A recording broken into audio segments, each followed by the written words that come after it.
எனக்கு அன்பான தேவ ஜனமே, யூடியூப் நேயர்களே, இந்த சத்தியத்தை கேட்டுக்கொண்டிருக்கிற அருமையான தேவ பிள்ளைகளே, வேதம் சொல்லுகிறது, கர்த்தராகிய ஆண்டவர் நமக்காக யாரோ ஒருவரை வைத்திருக்கிறார். உன்னை கொண்டு கர்த்தர் ஆசீர்வதித்து மகிமைப்படுத்த நீ அறியாத ஒரு மனுஷனை தேடி வந்து உன்னை ஆசீர்வதிக்கும்படியாய் தேவனுடைய சித்தத்தை குறித்து வாசிக்கிறோம். இன்றைக்கு நாம் அனனியாவை சவுல் சந்தித்தல். அனனியா என்கிறதான சீஷன் ஒருவன் சவுலை குறித்து நன்றாக அறிந்தவன். அப்போஸ்தலர் புத்தகம் 9ஆம் அதிகாரம் 10-13 வாசிக்கும் பொழுது, சவுல் தமஸ்குவுக்கு வருகிறான் என்று கேள்விப்பட்ட பொழுது அனனியா பயந்து நடுங்கினான். ஏனென்றால் சவுலை குறித்து அவனுக்கு நன்றாக தெரிந்தது. நான் வாசிப்போம் என்று சொன்னால், தமஸ்குவிலே அனனியா என்னும் பேரில் ஒரு சீஷன் இருந்தான். அவனுக்கு கர்த்தர் தரிசனமாகி, அனனியாவே என்றார். அவன், ஆண்டவரே, இதோ அடியேன் என்றான். சிந்தித்து பார்ப்போம். தேவனாய கர்த்தர் சவுலை குறித்து அனனியா என்கிற சீசனுக்கு வெளிப்படுத்துகிறார். 13ஆம் வசனத்தை வாசித்தோமால், அதற்கு அனனியா சொல்லுகிறான், ஆண்டவரே, இந்த மனுஷன் எருசலேமில் நம்முடைய பரிசுத்தவான்களுக்கு எத்தனையோ பொல்லாங்குகளை செய்தான் என்று அவனை குறித்து அநேகரால் கேள்விப்பட்டிருக்கிறேன். தேவனுடைய பிள்ளையே, இந்த அனனியா என்கிறதான சீசன் இந்த சவுலை குறித்து நன்றாக அறிந்தவன். அவன் எப்படிப்பட்ட கொடுமைகளை கொடுத்தான், எப்படிப்பட்டதான காரியங்களை செய்தான் என்பதை இவன் அநேக முறை கேள்விப்பட்டு அவனை குறித்து ஒரு பயம் அவனுக்கு இருந்தது. ஆனாலும் கர்த்தர் அனனியாவை நோக்கி, நீ எழுந்து நேர்த்தெருவுக்கு போய் சவுல் என்பவனை தேடு என்று சொன்னார். உடனே அனனியா கீழ்ப்படிந்தான். கர்த்தருக்கு தெரியும் நம்ம எங்கு பயன்படுத்த வேண்டும், எப்படி பயன்படுத்த வேண்டும் என்று. சிந்தித்து பாருங்கள். தேவனுடைய பிள்ளையே, தங்களுக்கு சத்துருவும் பகைவன் ஆனான் என்று சொல்லி அறிந்தும் கூட, அவர் நாமத்தை அழிக்க வழி தேடினோம் என்று அறிந்தும் கூட, இப்பொழுது கர்த்தர் சொல்லுகிறார், நீ போ, அவனை புறஜாதிகளுக்கும் ராஜாக்களுக்கும் என் நாமத்தை அறிவிக்கும்படியாய் நான் தெரிந்து கொண்ட பாத்திரம் என்று சொன்னார். அவனை அநேக பாடுகள் நிமித்தமாக நான் அவனை பயன்படுத்துவேன் என்று கர்த்தர் சொன்னதை குறித்து வாசிக்கிறோம். எனக்கு அன்பான தெய்வ பிள்ளையை, சவுல் கீழ்ப்படிந்தான்.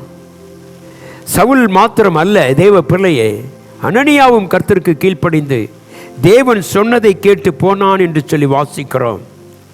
இவனை குறித்து நல்ல அறிவு கொண்டுதான் அனனியா சொல்லுகிறான், ஆண்டவரே, அவன் எவ்வளவு மத வைராக்கியமாய் வாழ்ந்தான், இப்பொழுது அவன் எதிர்மறையாக மாறியிருக்கிறானே என்று சொல்லி சவுலை பார்த்து அவன் புரிந்து கொண்டான்.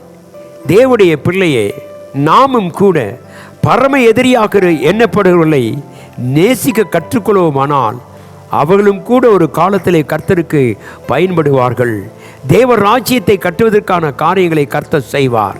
எனக்கு அன்பான தேவ பிள்ளையை, நம்முடைய பாவங்களை மன்னித்தவர், நம்மை ரட்சித்தார், நம்மேல் வைத்த அன்பு நிமித்தமாக கர்த்தர் இதை செய்தார். ஆகவேதான் இன்றைக்கு நம்முடைய பாவத்துக்காக கர்த்தர் சிலுவை வரைக்கும் சென்று தன் ஜீவனை ஒப்பு கொடுத்து நம்முடைய பாவத்தை அவர் மேல் சுமந்து கொண்டது மாத்திரமல்ல, அவர் அடக்கம் பண்ணப்பட்டு 3ஆம் நாள் உயிரோடு எழுந்து இன்றைக்கு நமக்காக பரிந்து பேசுகிற பிரதான ஆசானாய் இருக்கிற ஆண்டவர், அவர் சொல்லுகிறதை நாம் கேட்டோமானால், இந்த அழைப்பை நாம் கேட்டு நாம் இந்த உலகத்தில் போகும் பொழுது எப்படிப்பட்ட காரியத்தையும் செய்வதற்கு கர்த்தர் ஆயத்தமாக இருக்கிறார். ஆகவே நாம் சொல்லுவோம், கர்த்தாவே, நானும் நீங்களும் அப்போஸ்தலனாகிய பவுல் பிற்காலத்திலே சொல்லுகிறார், நான் அந்த பரம தரிசனத்துக்கு நான் பாத்திரவான் என்று சொல்லுகிறான். உன்னுடைய அழைப்பை நினைத்துக்கொள். நீ எங்கே இருந்து அழைக்கப்பட்டாய் என்பதை மறந்து விடாதே. கர்த்தராகிய ஆண்டவர் உன்னை கொண்டதுக்கு ஒரே நோக்கம், நீ ராஜாக்களும் புறஜாதிகளுக்கும் இந்த நாமத்தை அறிவிக்க வேண்டும்.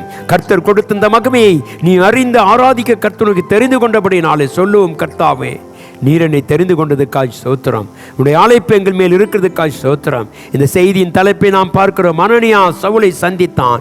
எப்படிப்பட்ட முரடனையை மாற்றுவது கர்த்தருடைய கால் முடியும், எப்படிப்பட்ட சத்துருவையும் அவன் சமாதானமாக ஆகும்படியாக கர்த்தரால் ஆக்க முடியும் என்பதை மறந்துவிடக்கூடாது. தேவனாய கர்த்தர் நம்ம சத்துருக்களை எல்லாவற்றையும் மாற்றி அவருக்கேற்ற பாத்திரமாக கர்த்தர் மாற்றுவார். ஆகவே இந்த காலை வெள்ளை சொல்லுவோம், கர்த்தாவே, நீர் புதிய காரியங்களை செய்ததுக்காய் உமக்கு நன்றி. கண்களை முடி ஜெபிப்போம். பரிசுத்தத்தில் வாசம் பண்ணுகிற எங்கள் ஜீவனுள்ள தகப்பனே, எங்கள் சத்துருக்களை கூட கர்த்தாவே நீர் எங்களுக்கு ஆதாயமாய் மாற்றி கொடுக்கிறதுக்காய் ஸ்தோத்திரம். ஆசீர்வதியும் சுவாமி. இந்த காலை வேளையில அப்பா, நாங்கள் ஆண்டவரே எங்கள் சத்துருக்களை நேசிக்கக்கூடிய கிருபை எங்களுக்கு தாரும். நீர் எங்களை அனுப்பி இருக்கிறீர். நாங்கள் உங்களுடைய நாமத்தை அறிவிக்க நீர் எங்களை தெரிந்து கொண்டதுக்காய் ஸ்தோத்திரம். ஆசீர்வதியும் கனப்படுத்தும். இயேசுவின் நாமத்தில் ஜெபிக்கிறேன் எங்கள் அன்பின் நல்ல பிதாவே, ஆமேன். கர்த்தர் தாமே நம் அனைவரோடும் கொண்டிருப்பாராக. ஆமேன்.